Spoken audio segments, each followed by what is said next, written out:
Welcome to Strength for Today's Pastor, conversations with current senior pastors and leaders which will strengthen and help you in your pastoral ministry. And now, here's your host, Bill Holdridge of Morman Ministries. Welcome to Strength for Today's Pastor. I'm really excited about this conversation that we're going to be having with Tad and Charity Skeffer. Tad is the senior pastor of Calvary Ellensburg in Washington, and we're going to be doing something that is sort of unique to the program, and we've done this before, but I love doing this type of thing because we're going to be allowing Tad and Charity to tell their story. And their story is a story which brings encouragement to so many people when they hear it. It amazes them, it encourages them, it strengthens them. And so this is for pastoral couples, this is for ministry couples, this is for anybody who wants to be encouraged by the grace of God working strongly and powerfully in and through two human lives. So welcome to the program, you two. Thanks for joining me today in this broadcast. Thank you so much for having us, Bill. It's a delight to be here with my wife. Thanks.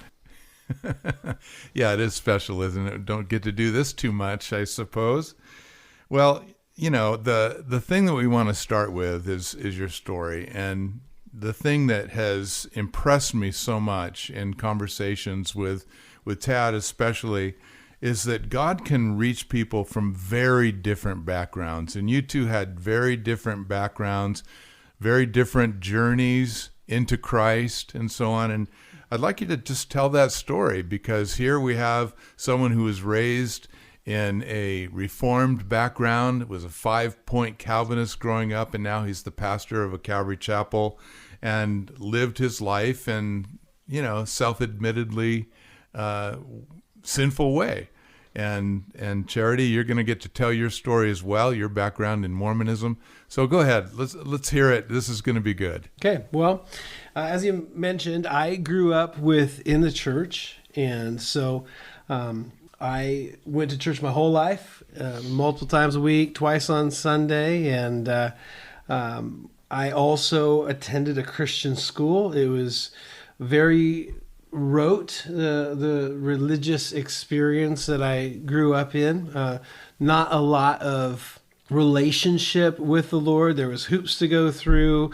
There was boxes to check. And that's kind of the background I grew up in. And so I'll just kind of tell my story and then hand it off to Charity when we get to that point. But as I said, there was no real relationship with the Lord. And so I certainly did not have that. And I got into a lot of trouble. I was a very rebellious young man. I moved out while I was still in high school. I went to jail, and my life was about motorcycles and women and drinking and getting high. And that was kind of my life. And so I did that for several years, and I would go to the bar, and when the bars closed, I would go to Denny's or Sherry's. They're open 24 hours, and get some coffee afterwards. And it was at Denny's, the graveyard shift, that this new girl began to work there. And I'm like, well, there's a girl for me to ask out. She's gorgeous and hilarious and all of that. And so I asked her out, and she said no. And she had very specific reasons why. And maybe this is a good point to pass the baton off to you, dear, and you can tell what brought you to that point at Denny's. So very similar to Tad, I grew up with very rote religious checking off check marks, but unlike Tad, I thrived under that. I loved the validation from knowing that I was good with God if I could just check off these check marks and earn kind of this hierarchy of being a good person. And it was very attractive to me.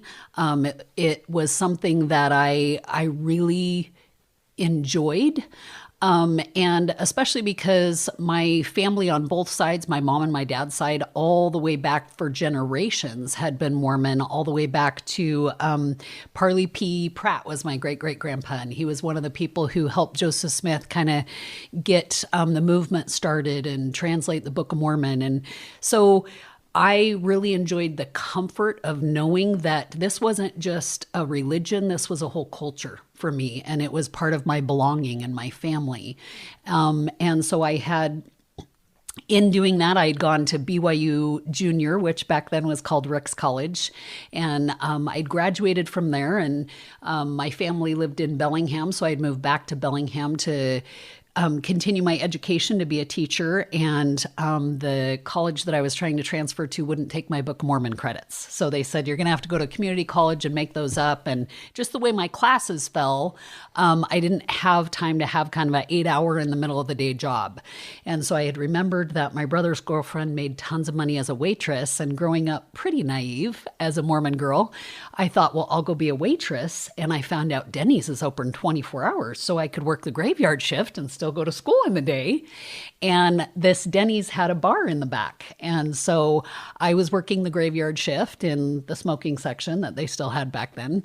And Tad, after the bar would close down at 2 a.m., he'd come out and just kind of sit at a table, and we struck up a conversation, and I enjoyed his sense of humor, and we kind of struck it off and we're friends. And he said, we should go out. And I said, oh, no, that's never going to happen. I only date Mormons. And I think he just took that on as a challenge. And Absolutely. So I'll turn it back over to you. I wanted to hear a yes. And so I continued to ask Charity out every time I saw her, probably several times a week. And this went on for months. And it's like, no, I don't date non-Mormons. And to me, even though I grew up in a Christian background, it didn't bother me at all that she was Mormon. She was a good person. And as I said, she was gorgeous and hilarious. And so who cares what she believes? And so I asked her out. And during these several months, I got to know her sister as well, her sister that's just younger than her. And I started pestering her sister, like, you got to get Charity to go on a date with me. And then, kind of like famous last words, her sister told Charity one day, just go on one date with him. You don't need to marry the guy. And just get him off your back and he'll quit asking. And so I took full advantage of the fact that after all of my diligent hard work, she had finally said yes. And so I made a full day of it. There's no way I was going to do pizza in a movie or something. So we went, we live very close to Canada. So we went for the full day and went hiking and went up to Canada and spent the day having a great time. And she had a great time. And one date led to 2 dates. And 2 dates led to 9 months. And so we dated for 9 months. And I can still remember where we were driving around in my Jeep, and she turned to me and said, it's time for you to take the discussions and get baptized in the Mormon church. And I'll just maybe, again, toss it back to you, and you can say what was going on in your mind at that point. So because I really enjoyed hanging out with him and talking with him, I just thought, well, I'll start dating him, and then hopefully we'll get to the point where I can kind of do some missionary dating, and he will maybe decide to become Mormon, because I so firmly believed it and knew that it was the truth. I was like, as soon as, he learns a little bit about it, maybe takes the discussions from the missionary, there's no way he's going to be able to say no. And so after about 9 months, I said, hey, it's time for you to take the discussions. And he said, well, I don't know that I want to do that. I, am Christian. And I just kind of said, well, how would I know that? And it kind of gave him a little bit of a challenge to maybe say either I should start living like that or I should quit calling myself that. Yeah, and I had grown up believing that Mormonism was a cult, and I told her as such, I'm not going to be part of a cult, But at this point in my life, at 25-ish, I knew that the lifestyle I was living was not sustainable, and that I needed to get serious about what was truth and where I was and where I was headed in my life. I didn't want to continue to spin my wheels and turn into a 30-year-old guy, 35, 40-year-old guy still showing up at parties. I needed to get serious about life. And so I came up with what I thought was this brilliant idea in my naivety. And I said, how about for 3 months, we study Mormonism and Christianity independently of one another, and then we'll have a discussion about what we found at the end of that 3 months. And perhaps we'll find something that's true for us that's half Mormon and half Christian. We'll have our own thing, And so I was sincere. It was naive, but I was sincere. I wanted to know what truth was. And so Charity agreed to do so. By her own admission, though, she thought as soon as I would read the Book of Mormon, I'd have a burning in my bosom and become LDS. But I made this commitment to diligently seek the Lord, and I meant it. And so we left our conversation at that point. The next day, I was test riding a motorcycle, and I got hit by a car. I got T-boned by a car, and the Lord put me in a spot to study the Word. And I was out of work for about 4 months, and so I used that time that now I can look back on and say that it was God's grace that He gave it to me to read through the Bible. I read many books on Mormonism, and it didn't take me too long into this diligent study and pursuit of truth to realize that Mormonism was not true. And it had many flaws and was fairly easy to disprove from a more, when you look at things factually, that I could see that this is not something that could withstand exposure, and it was easy to expose. And so then I got to a point too, well, maybe I've been lied to my whole life. Charity's been lied to her whole life. Maybe I've been duped too. And so I went to the bookstore, and I went to the religion section, and I wanted to find a book that was critical and skeptical of Christianity. And so, again, the Lord used my ignorance out of His grace. I looked at the books in the religious section, trying to find one that is skeptical of Christianity, and I see a familiar author that I knew, and it was C.S. Lewis. All I knew about C.S. Lewis at that point was that he wrote the Chronicles of Narnia, and I had read that, and I enjoyed that. And he's got this book that's skeptical of Christianity. It's called Mere Christianity. Like, that's all it is. It's just mere Christianity. And so I thought, I'm going to read this book and see why he is skeptical of Christianity. And of course, I encourage everyone to read Mere Christianity that hasn't. But between going through the Word and reading this manifesto, this apologetic on the Christian faith, completely changed my life. And I was a new creation. And the Lord had done an incredible, dramatic work in my life through that.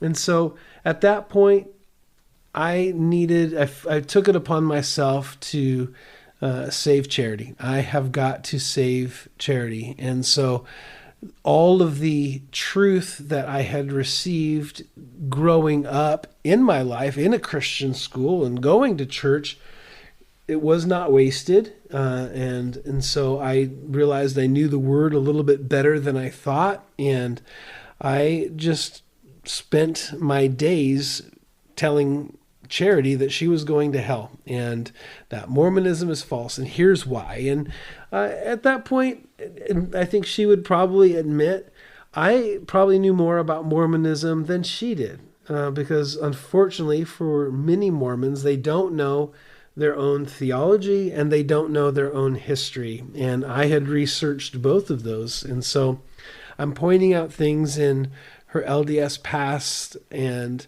about the Mormon theology, and I'd say, well, if you look at the Bible, it says this, and the Book of Mormon, or Doctrine and Covenants says this, or the Pearl of Great Price, but this is what the Bible says. And if any of you have spent time talking to Mormons, it's no surprise that the reaction was, well, I don't know about that, but I know in my heart that it's true. And I have this burning in my bosom that Mormonism is true. And so that's I monopolized the conversation a little bit to this point, but I will maybe see if you have something to add and what was kind of going on in your mind as as this change is happening in my life, and now I'm trying to force this same change upon you.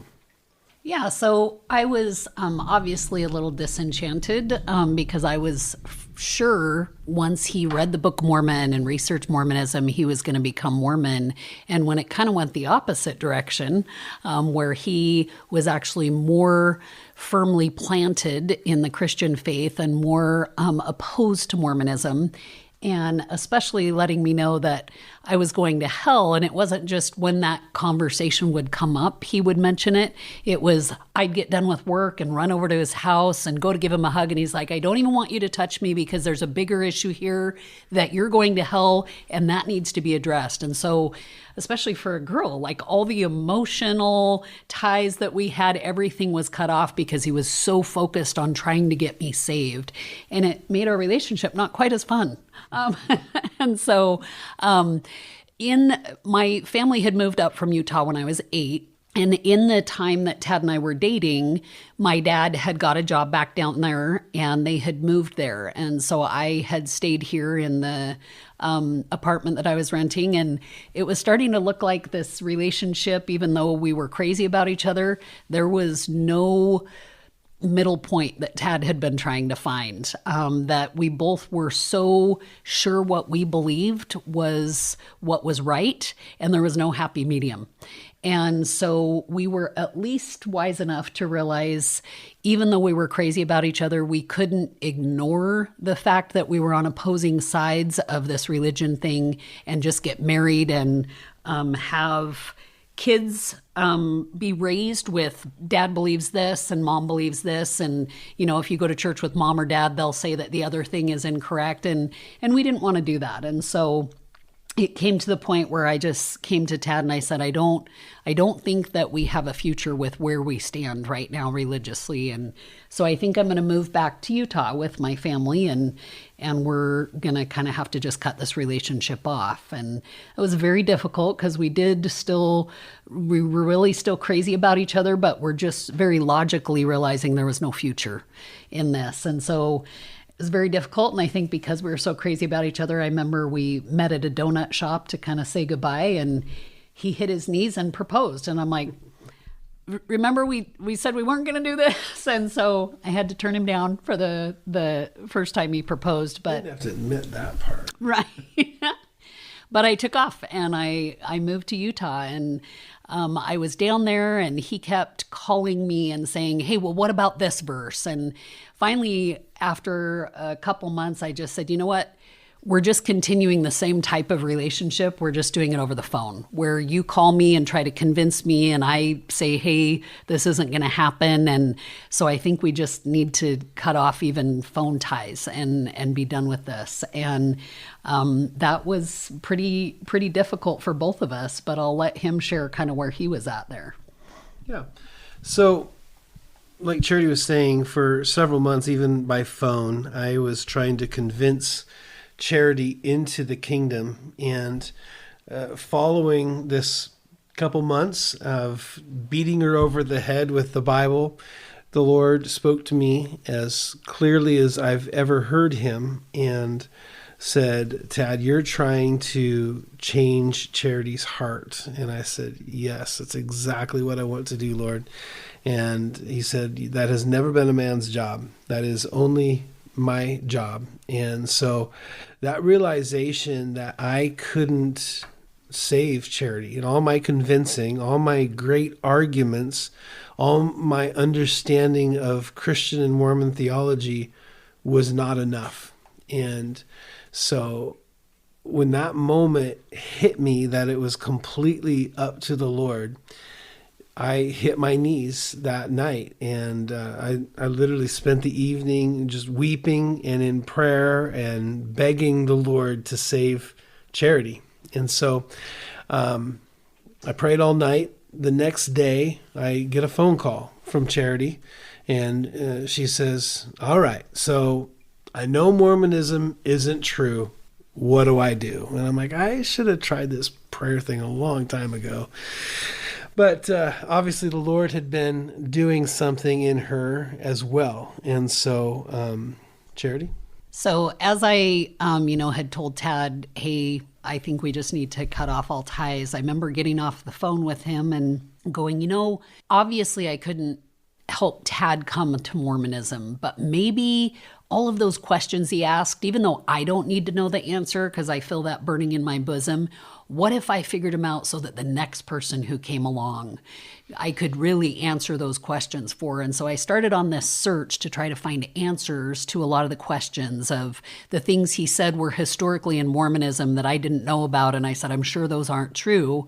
I actually was living in Provo with my family, and I went to the BYU library and researched, and in their history books, that stuff was in there. And I was going, oh my gosh, I can't believe they have this in here. And then I started thinking about some of the other questions about how they don't believe in the Trinity, but yet there's so many Trinitarian verses in the Book of Mormon. And so I went and asked a returned missionary friend of mine, what his explanation of that was. And he told me one thing. And then I asked my dad, and he had a different explanation. And I asked my bishop, and he had a different explanation. And it started kind of making all these cracks in something that I thought for years had been true.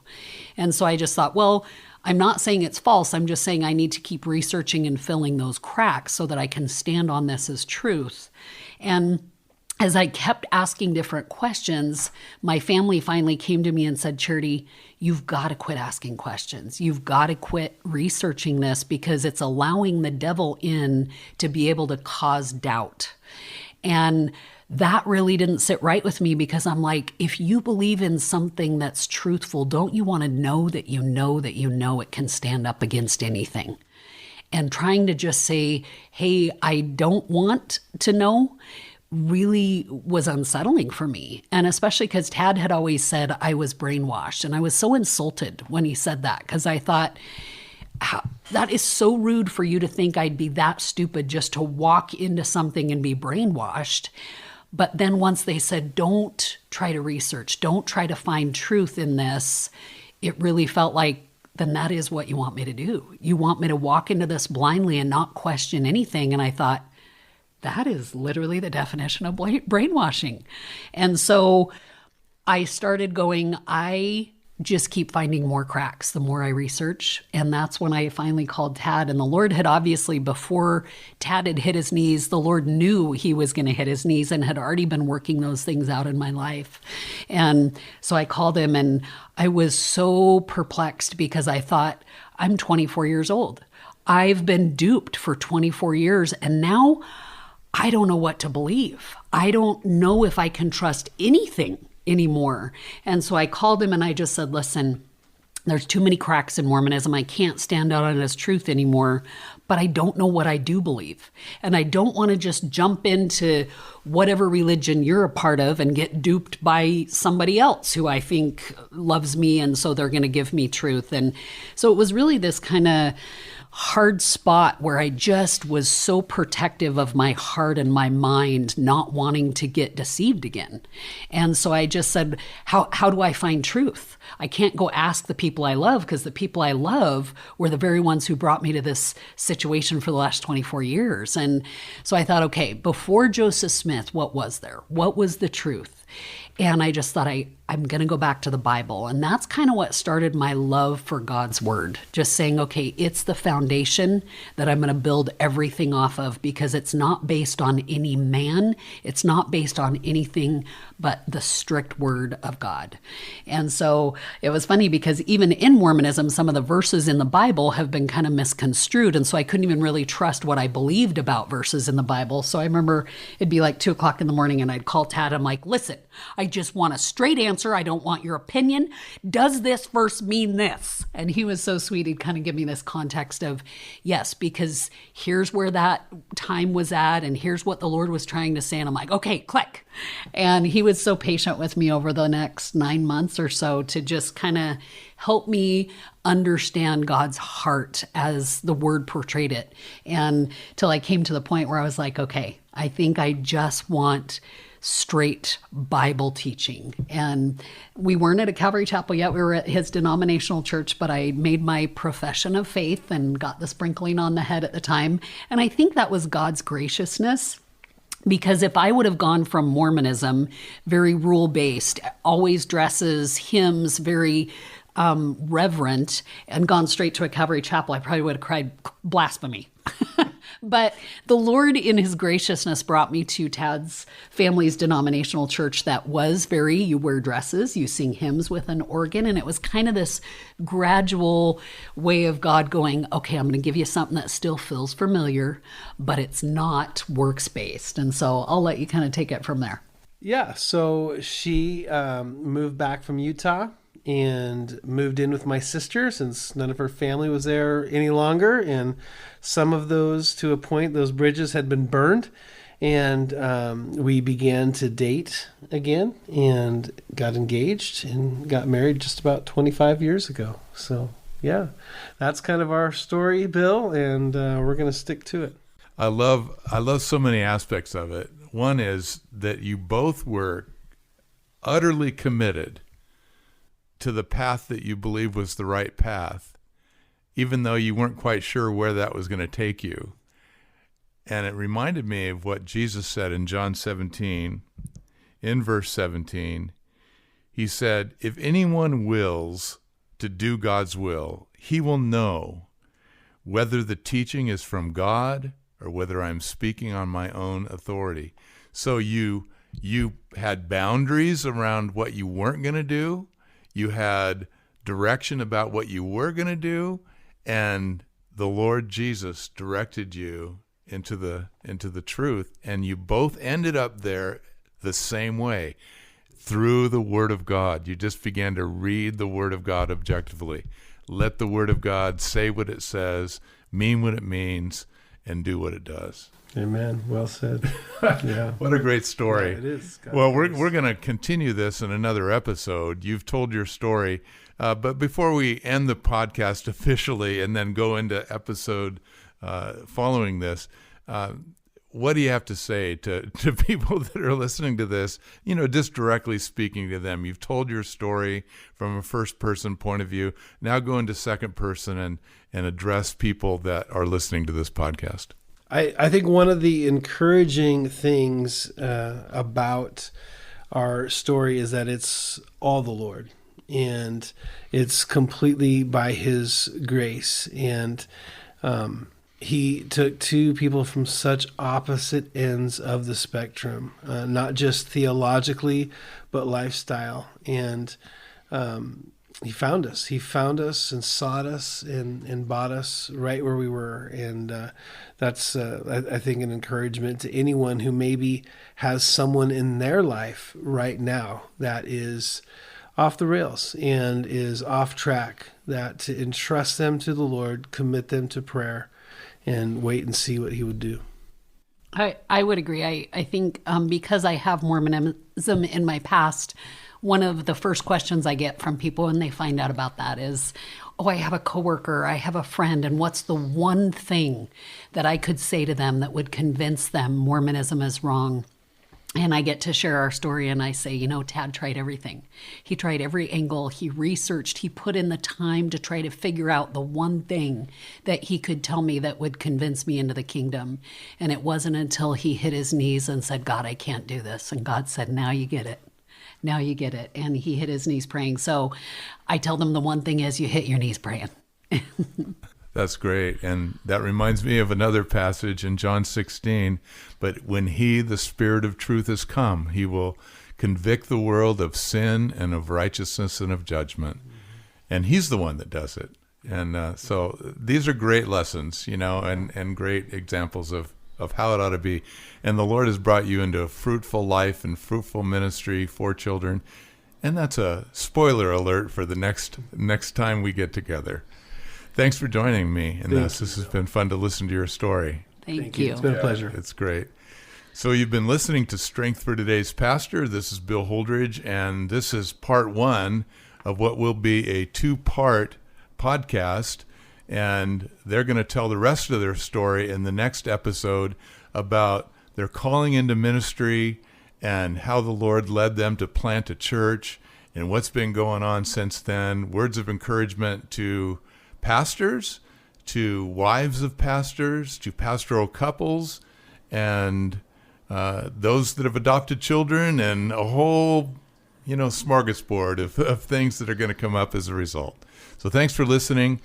We at Poyman Ministries are formed for the purpose of revitalizing churches or helping that process, strengthening pastors in order that might happen.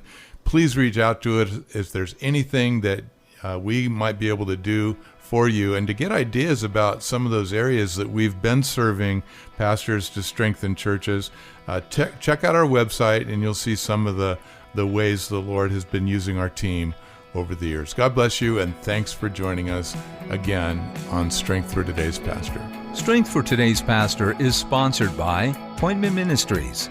You can find us at PoymanMinistries.com. That's spelled Poimen Ministries.com. If something in today's program prompts a question or comment, or if you have a topic idea for a future episode, just shoot us an email at strongerpastors@gmail.com. That's strongerpastors@gmail.com. May the Lord bless you as you serve Him, His pastors, and His church.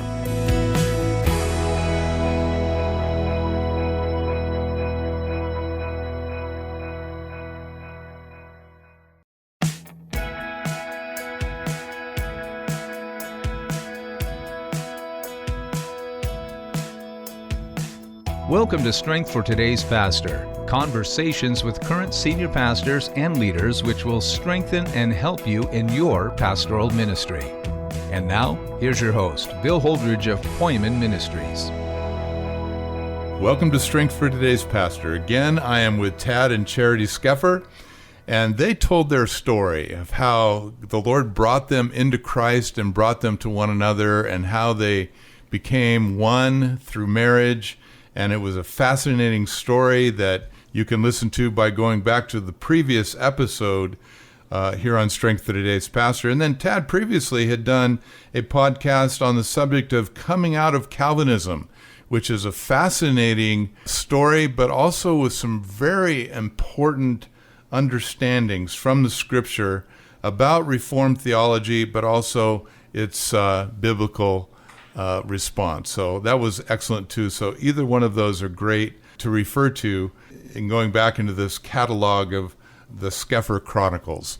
So anyway, here we are again, you two. Thanks again for joining me on this episode of Strength for Today's Pastor. Thank you. Yeah, thank you for having us, Bill. You're welcome. And so what we want to do is we want to go into the ministry aspect of your marriage. The Lord decided to bear fruit through you two in the area of serving Him in the kingdom. And so let's talk about that. Let's start with your calling into ministry. And I know that each of you have your own story to tell on that. So Tad, why don't you go for it? Yeah. And some of this may have been shared a little bit in the coming out of Calvinism episode, but when the Lord grabbed a hold of me, and it was a fairly dramatic conversion, and my life was so radically changed, and what He'd done in me was so fulfilling and genuine that I knew I wasn't going to be satisfied doing anything else in life other than serving Him.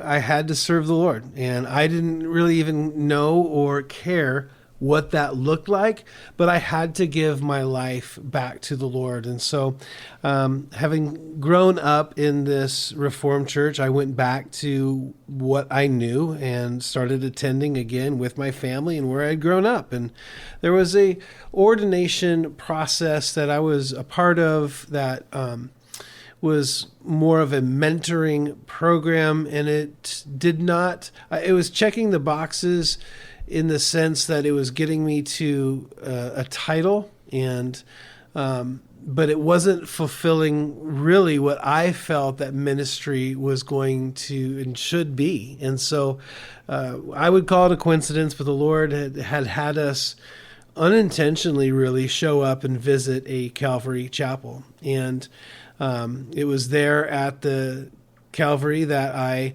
over time, grew to love the teaching of the Word, and that the Spirit was at work within the life of that church, and it was obvious, and I wanted to be a part of it. And so even though I had been close to ordination within the Reformed Church, the Lord told me, you need to go where you're growing. And that was Calvary Chapel. And so I had to make a decision in my life that was no small decision. It was difficult and a challenge of whether I was going to continue in the ordination process in this denomination that felt like, to me, I wasn't really growing, but I was going to get ordained, and I could fulfill this desire that I had that I felt was from the Lord to serve Him, or just go to Calvary Chapel and truly grow and be fed and nourished and experience life.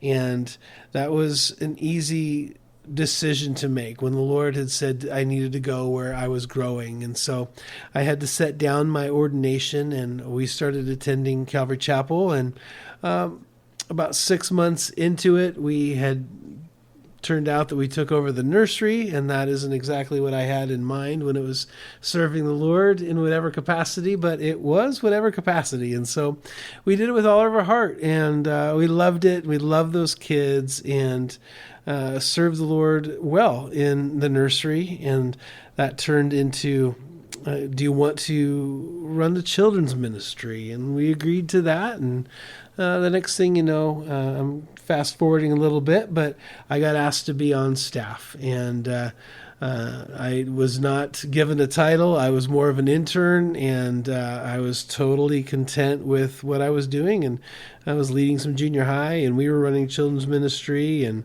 doing maintenance and yard work and all of that stuff. And so that's kind of how the Lord got me into ministry within a Calvary chapel. And how was all of that for you, Charity? What was going on with you during that time? I mean, obviously you were involved with children's ministry and all the things that Tad was doing. Tell your story. Well, obviously growing up Mormon, I was really good at checking check marks, and administration was one of the gifts the Lord had given me. And so I honestly feel when people say, hey, do you remember the day you got saved? For me, it wasn't so much one day. It was kind of this progression. And part of that progression, I think, coming from Mormonism to that denominational church, I would say I believed the ministry of the gospel, but I almost just transferred my works-based personality and just transferred it to kind of a different type of Christianity. And so I would love to just say, hey, I'm going to do this. I'm going to make sure I serve the Lord because that's part of the check marks. But I don't know that I really understood grace fully. And I don't know that I really had, even though I had gone back to the Word to try to find my foundation, I don't know that I had really had a thirst for the Word. I just thought, hey, I've found it now, and now I can go start doing again because I'm a doer. And so I was just like, okay, I'll go teach Sunday school. I'll go do whatever needs to be done. And so when we got to Calvary Chapel, like Tad said, we started doing nursery and doing children's ministry, and that's fulfilling for me because I'm a doer, and it validates me to say, hey, as long as I'm serving, it feels like I'm doing what I'm supposed to do and I'm a good Christian. And as they asked Tad to come on staff, I thought, well, that's great. That's what he's wanted to do. But as the Lord brought us through, obviously, raising a couple kids and our adoption, which was a huge roller coaster of emotion and struggle, the Lord allowed me to go through those things to show me that, Charity, no amount of your doing will equal the formula that you think it should. And so he brought me to places where he said, Charity, you are going to have to give up everything and understand that I am the one who is the doer, not you. And so I would say when we first came to Calvary Chapel, I loved serving. I loved all of the family avenue that provided. But as I kind of got around women and started joining the Bible study, just because I'm an extrovert and I want to get involved in things, I started seeing these women who were so grounded, and seeing Tad, just digging into the word. And I remember in my doer personality, he was so being validated by ministry. And I was a young mom with a toddler who was my personality and trying to challenge everything I did because she felt like she should be able to have a say, and a colicky baby. And I remember going to a shower that Calvary Chapel women threw for me. And I was like, they don't even know me. We just started coming here. I don't know why they're throwing me a shower. And I remember there was this older woman there who said, can I just hold him while you have the shower? I said, he's going to scream the whole time. And she said, I'm just going to take him outside then. And she walked around the building numerous times so that I could just sit there and enjoy this. And I started watching how it wasn't about checking off a check mark. It was about living it out and being the hands and feet of Jesus. And it started kind of transforming my view of what following Jesus was. That it was about, we don't serve him to check off a check mark that you're a good Christian. We serve him out of an outpouring of that love that he showed us. And that no amount of me serving could ever say, Lord, I believe I'm paying you back for what you did for me, because I could never, ever do enough to pay him back. And so even though Tad was growing in ministry and he had this digging in the word, mine was kind of a slow transition of loving to be around people, loving to serve, but trying to morph that into doing it for the right reasons. And so it was kind of this walk where I remember asking our pastor's wife, because Tad was so loving ministry, and I was cooking dinner and waiting for him to get home at 6 p.m. every night. And then he wouldn't come home because they'd have an event at church and he had to help set up for it last minute. And so I remember going to the pastor's wife saying, your husband's in ministry, and so how do you deal with the fact that he's doing ministry all the time, but he's not home for dinner when you have dinner on the table? And she just said, Charity, would you like to go through the 1-year Bible with me? And I'm like, okay, she's going to show me verses that I can give to my husband to show him he's in the wrong. And as we started going through the word, she just kind of started saying, hey, what did you find out of your reading this week? And as I started just kind of having to communicate what the Lord was saying to me, it really was him just ministering to my heart and molding me into not a doer of things, but just more of a Mary sitting at his feet instead of doing like Martha. And so it kind of was a slow transition that I think Tad was very patient, where I may have been putting a little more workspace into it, but it was this sweet thing of, as I was being grounded in the word and as these women were discipling me in the word by example and by walking through the word with me, it made me go, this light's coming on of this grace-filled relationship with Jesus. And then I kind of started coming to that same point with Tad of, I want people to understand this gracious God who says your works are dirty rags. And it's about a love relationship that is so much sweeter than checking off check marks. And so it was a very slow transition for me, but especially I feel like the Lord said, I've given you an extrovert personality. I've given you an administrative gift, and I want to use that to come alongside Tad in the ministry I've called him to. And I would say that's been the most enjoyable thing for me, is just saying, hey, honey, how can I help you with the giftings the Lord's given me and with the things that you're going to need as the Lord works in you? What can I do for you? And so that was kind of my slow transition into being a pastor's wife, I guess. The wife of a pastor's wife. Yeah.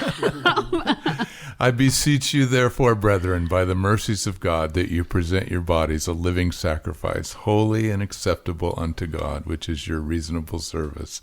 That's what happened to both of you. Mm-hmm. You just were grateful to give your life back and learning the channel of grace to us, and then, reflecting some of that back to him and saying, yes, Lord, here I am, your servant hears, and I will go and do as a response. That's so foundational, and it's so simple in so many ways, isn't it? But how many of us miss that? And like a mentor friend of mine says, we're not human doings, we're human beings. Someone that Christ loves and wants to flow through, not, like you said, Charity, just clicking off the boxes. I love that. Yeah, I've been a box clicker myself in the past at times. So those are great foundational things. And just from a pastoral perspective, I'm sure you'd agree with this, that, the pastor who develops people into the understanding that you both have arrived at is the pastor that is going to be discipling people into the kind of motivation for ministry that is God's motivation for ministry. It's his heart. He puts his law and his motivation and his power into our hearts and minds, and then says, okay, I want you to figure out what I've given you and then present it back to me, and I'll work through you. I'll do it. I'll do a work that you could not have imagined. Power of grace. Power of grace. Okay, so that takes us into fast forwarding. You were there at the Calvary Chapel in Linden, Washington for around 10 years? Was it? I believe that we were there for about 6 years or so. Okay, 6 years. So 6 years, and then some things happened, a string of very wonderful things took place to bring you here to Ellensburg. Let's hear about that. How did this church plant get started? It kind of happened. Yeah, so some wonderful and some painful things. There was a transition at the church, and we kind of knew that our time there was up. And so, what next, Lord? We want to give our lives to you. What does that mean? What does that look like? Where are we going? Okay. Well, at this point in our lives, we had been in the process of adoption for about 7 years with the same 2 kids from Haiti. And it was, we were told it'd be 6 to 8 months to adopt from Haiti. And here we were 7 years later, and our kids are growing up, 3,500 miles away from us. And we'd been there to visit frequently and often. And so we thought maybe at this point, with the transition in ministry, the kids, when we were in Haiti, were legally ours. And we thought maybe the Lord is pushing us towards being missionaries in Haiti. And so I had also worked at Costco. I'd hung on to my job at Costco while I was on staff at the church, but I quit that and cashed out my 401k. We paid off all of our debt. We rented a house in Haiti. We bought furniture, water filtration system, battery inverter. We were ready to hit the floor running to do overseas missions in Haiti. We were waiting for a little bit more to support to come in. During this time of waiting and garnering some more support, I got asked to lead a home Bible study that was being planted here in Ellensburg, Washington. And so I said, well, I don't have a job. I have the time to drive over there and do it. So came over and led this Bible study here, and had a great time doing so. Went back home, and they called me up about a month later and said, hey, we really enjoyed your teaching. We'd like to have you come back out again. And so it came out again, and it was at this time they said, we want to be a church, and we think you're supposed to be the pastor. And that was a lot to take in at that point. And so Charity and I prayed the whole way home and just put it before the Lord and like, what's going on? We thought you were taking us to Haiti, but there was no denying that this is something that God brought to us. I didn't have to pursue it. I didn't have to chase it.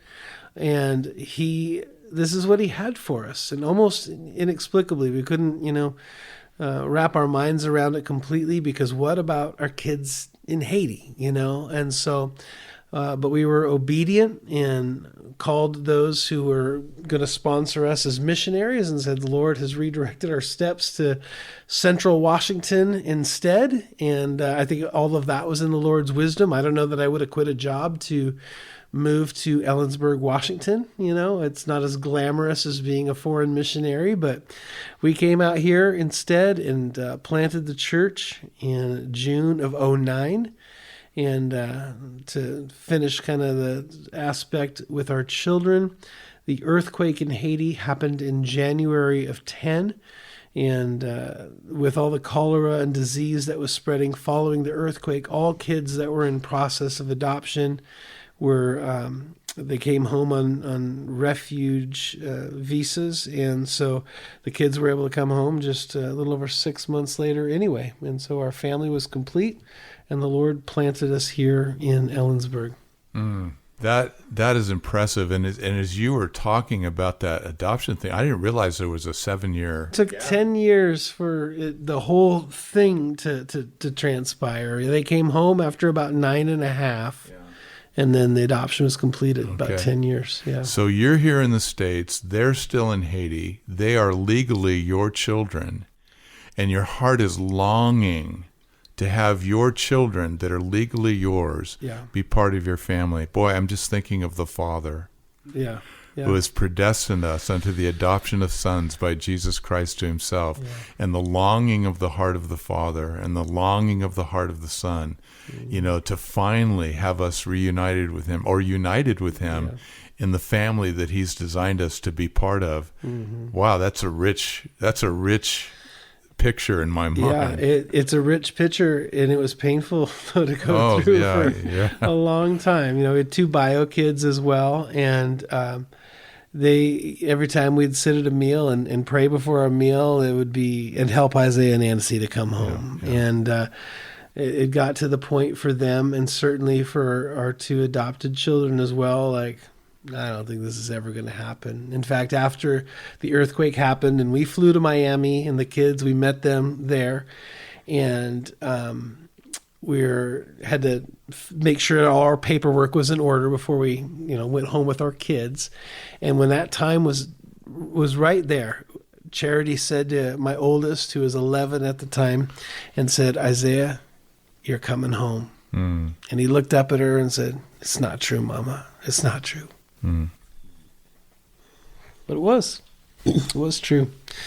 I came home, and now our family was finally complete. Yeah, awesome. Charity, what were your experiences during that season? Well, as always, the painful times are the training ground, usually. So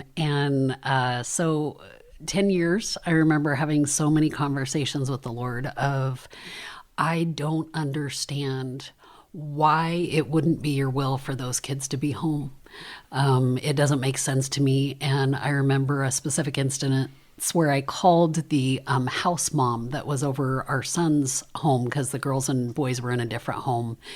And I just said, "Hey, I don't know what he needs for his birthday. Would you tell me?" And she said, "Oh yeah, here's a couple things he needs." And she said, "I just want to share with you a little bit of what happened." And she shared the story of how he'd really been struggling, getting a lot of discipline. And she kept trying to, discipline him every time he did it. And finally, she just hit her knees and said, "Lord, I don't know how to get through to this kid." And he said, next time he does something he shouldn't, just bring him in and sit there and talk to him and get on the internet and look at some of his favorite things. And she said, I did that, and he hasn't left my side for 2 weeks.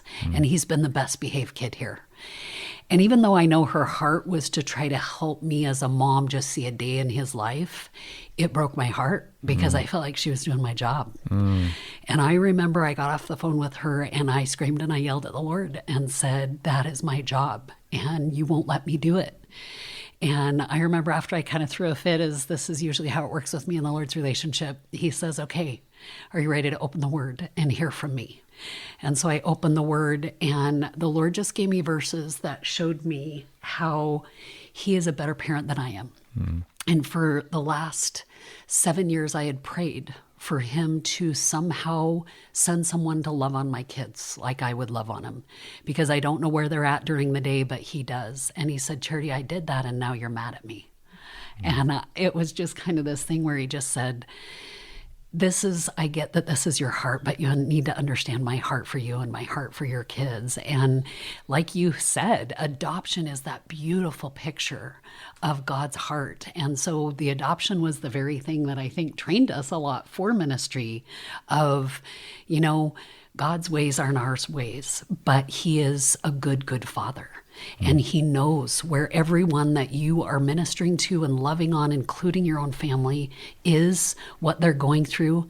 And he is way better at parenting and shepherding than we are. And so we can trust him. And that's who we take all the burdens to, for our family, for our spouse, and for our church, essentially. So your story and the pain involved, the painful part of being church planters and being called into ministry. We on a human level, we say, send them off to seminary, have them get ordained, give them some tools on church administration, and then they can just go out and do it. But you're telling the story of the work that the Lord does in us, and the waiting involved, and the pain of waiting, and the pain of expectations, our own human expectations being dashed to the ground, dying to those expectations, learning to submit, and then enduring until finally whatever it is that the Lord has in mind starts to happen. And that's your story, but that's the more realistic story of how the Lord prepares a man, a woman, a couple to do what you guys have been doing here in Ellensburg now since 2009. Yeah. Absolutely. That's the forging that takes place in real life is real shaping. And the Lord uses that. And I know, she's been my anvil as the Lord swings away a lot of times. So, yeah. But it's all necessary, isn't it? I remember the Lord asking me a question early in the ministry. And it was during a time of prayer, actually, while I was getting ready to teach a Bible study. And I was ready to give up. I was ready to walk out of the building, that night. I was so discouraged. And then a verse of Scripture came into my mind, just a part of a verse. So then death works in us, but life in you. And what the Lord showed me in that real frozen moment of time was that I'm gonna kill you, so that life will be flowing through you to them. And killing meaning, the death to myself. And I had a question to answer from the Lord. Am I willing to do this? And I settled it right then. In that prayer, I was praying for the Bible study that I was about to teach, and all this dialogue was going on between me and the Lord. I said, yes, it's worth it. If they are the beneficiaries of what you do to me or do in me, it's worth it, and I'm signing up for it. That doesn't mean that over the years it's been just this free-flowing joyride.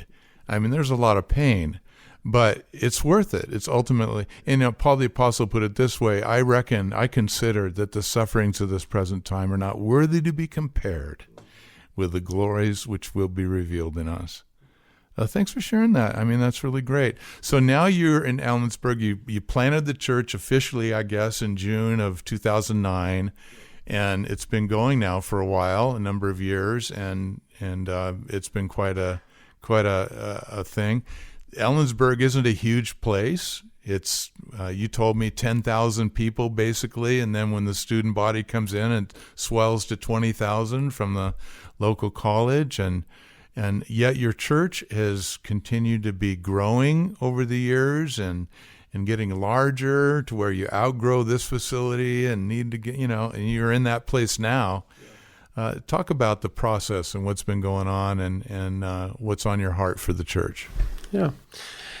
Well, we had steady growth for very natural, organic, maintainable growth for many years.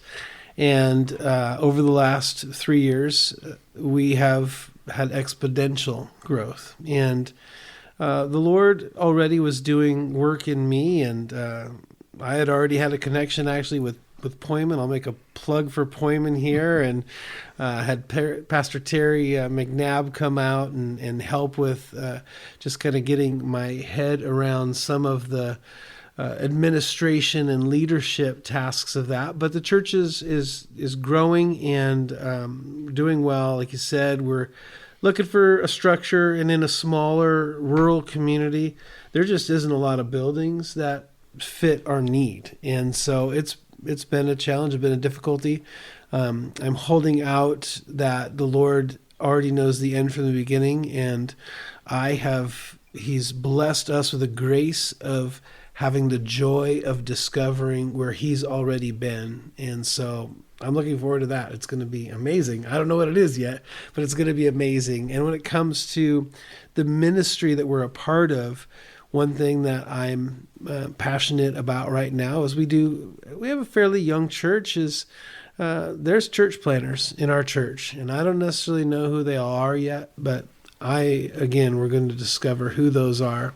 And so we want to start a school of ministry, and hopefully we can send some folks out. So that's something I'm pretty excited about coming up.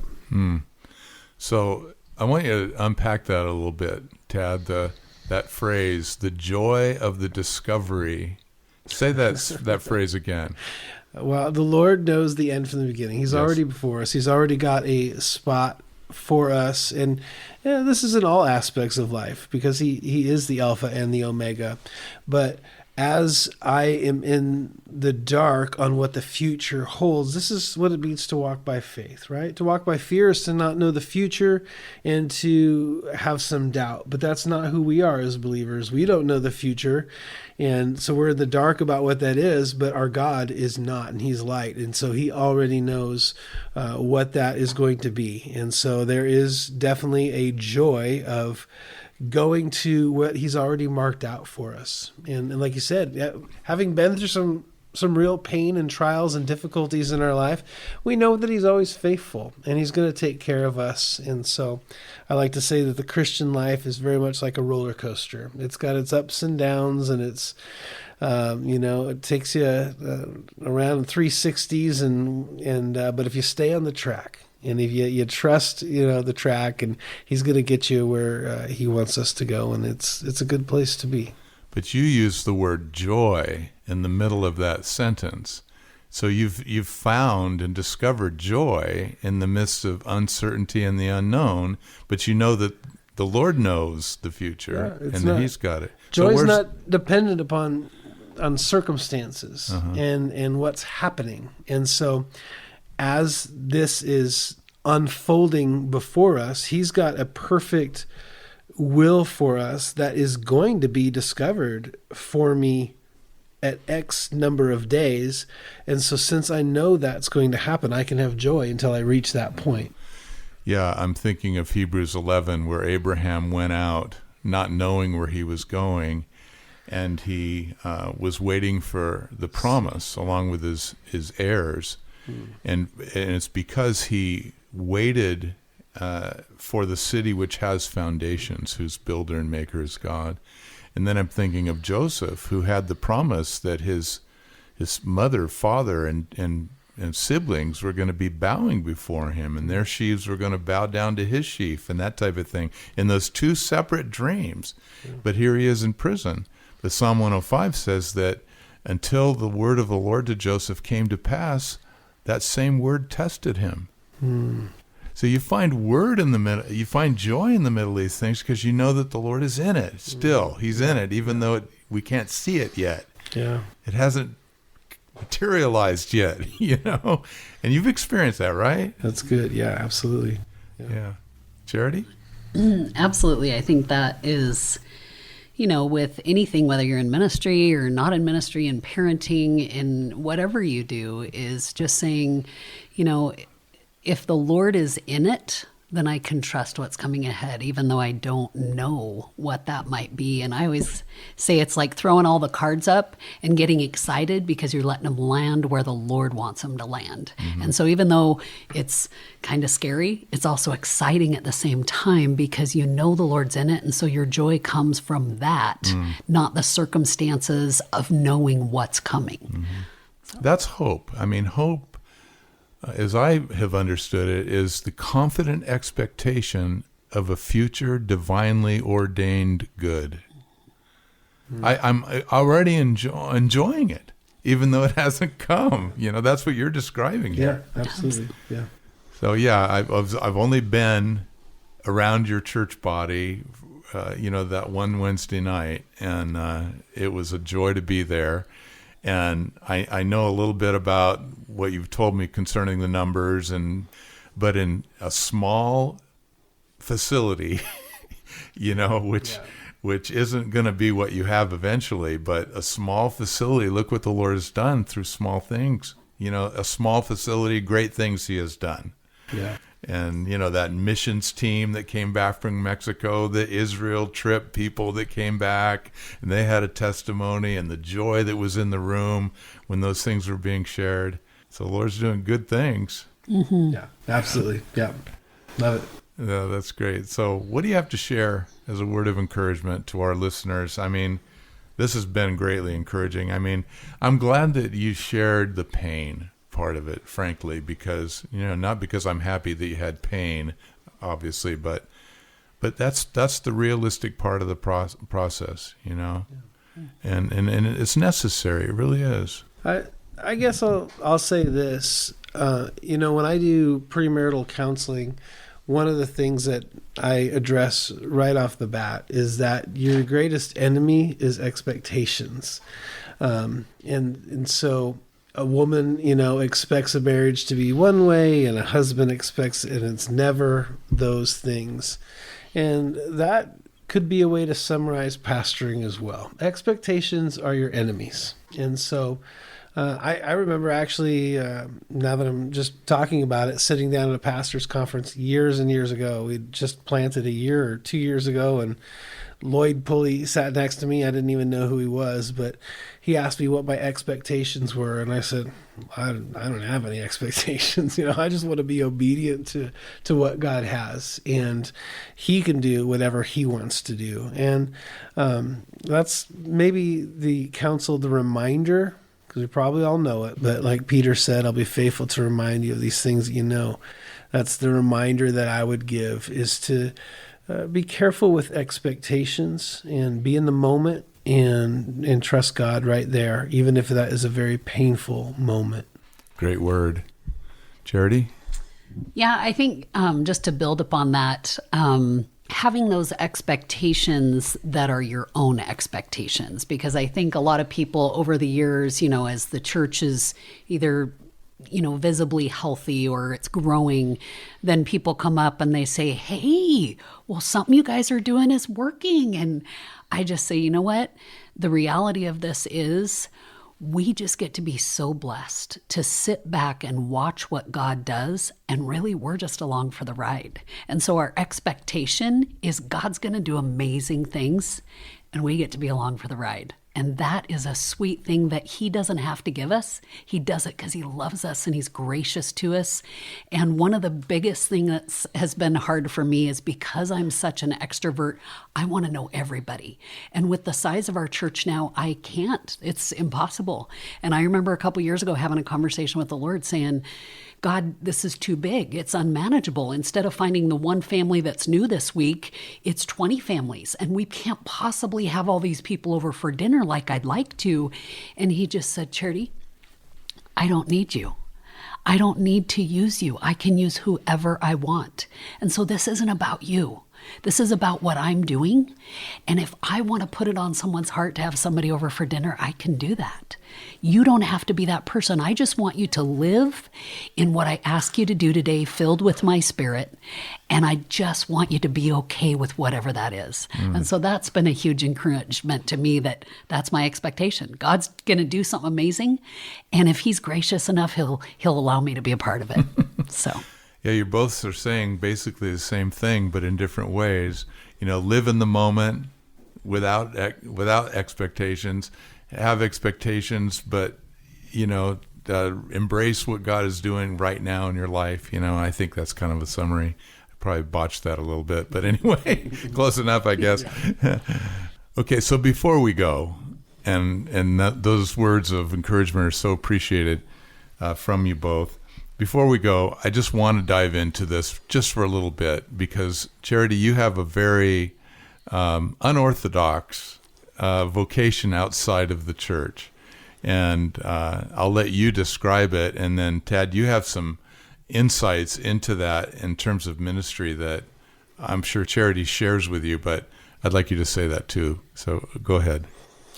Yeah, so I am a funeral director, which this is the walk with the Lord. You never think you will be in places he takes you. But the beautiful thing is for whatever he calls you to, he equips you for. And that is kind of what this vocation has been for me. The church got to a point where with it kind of growing, there were lots of other people who wanted to volunteer and have a part of what the Lord was doing. And so I was trying to step back from the things I usually did to allow them to do that. And at that same time, a friend of ours who owned a funeral home came and said, "Hey, would you be interested in working here?" I'm like, "I don't think I want to do that." And as we kind of prayed about it, and Tad said, "I feel like, you need something to fill your time because you're a doer and you're administrative, but I also feel like this is a ministry that is an extension of the ministry that we do at Calvary Ellensburg." And so I said, "Okay, but Lord, I love in my administrative personality to set up a system and run with it. And there's no way you can do that with this job because it's a different situation, a different person, a different whole scenario you're walking into, and there's no way you can prepare for it." And so not only do I meet with families to kind of plan their arrangements, but I actually go into their homes to bring people into our care. And if you're looking for a space where there are some people who are in the most desperate times of their life, walking into their living room when they've lost the person who they love the most is a ministry that I am so blessed that the Lord chooses to allow me to do, because there's no textbook for it.